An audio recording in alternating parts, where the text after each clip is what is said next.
নমস্কাৰ ষ্টুডিঅ'ত মই ৰিজু জনাবলৈ লৈছো এটি গুৰুত্বপূৰ্ণ খবৰ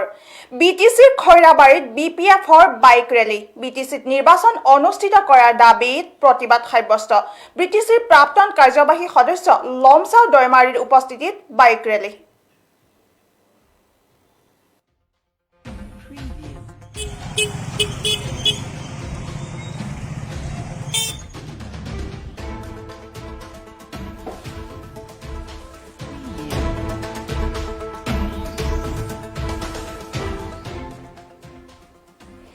খৈৰাবাৰীত বিপিএফৰ বিশাল বাইক ৰেলী শীঘ্ৰে বিটিচিত নিৰ্বাচন অনুষ্ঠিত কৰাৰ দাবীত বিশাল বাইক সমদলেৰে প্ৰতিবাদ সাব্যস্ত কৰে খৈৰাবাৰী ব্লক বিপিএফে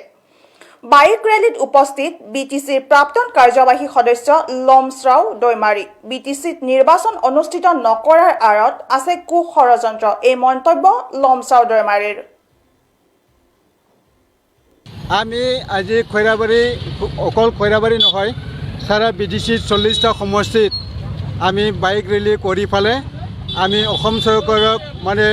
কৈ দিছোঁ ডিমাণ্ড কৰিছোঁ অতি সোনকালে যাতে বিটিচিৰ নিৰ্বাচন অনুষ্ঠিত কৰে তাৰ কাৰণে অসম চৰকাৰ আমাৰ অসমৰ মানে ইলেকশ্যন কমিশ্যনাৰক আমি আহ্বান জনাইছোঁ কাৰণ এতিয়া 6 মাহ উকলি যাব গভৰ্ণৰ শাসন অহা 27 অক্টোবৰত উকলি যাব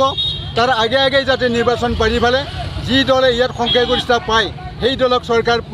চৰকাৰ গঠন কৰি মানে সেই দলত আমাৰ বিটিচি এলেকাত কাম কৰিবৰ কাৰণে আমি আহ্বান জনাইছোঁ কাৰণ কি আমিতো এতিয়া ভাবি আছোঁ কাৰণ এতিয়া স্কুল কলেজ চব চলি আছে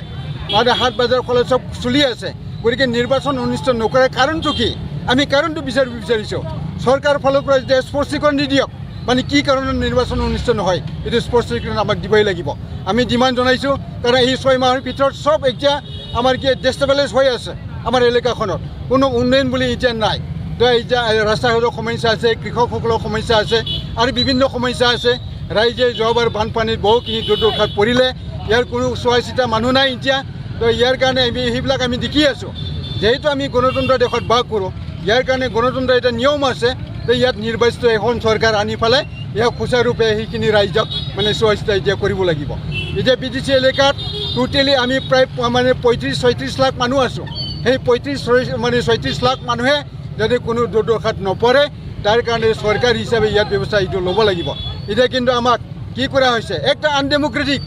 পাতিব পাৰে পাতা নাই কাৰণটো কি ৰহস্য কি আমি বুজি পোৱা নাই তো ইয়াৰ কাৰণে আমি ৰেলীৰ যোগেদি অসম চৰকাৰক ডিমাণ্ড জনাইছোঁ আমি ইলেকশ্যন কমিশ্যনাৰক আমি ডিমাণ্ড জনাইছোঁ যাতে ইমিডিয়েট ইয়াত মানে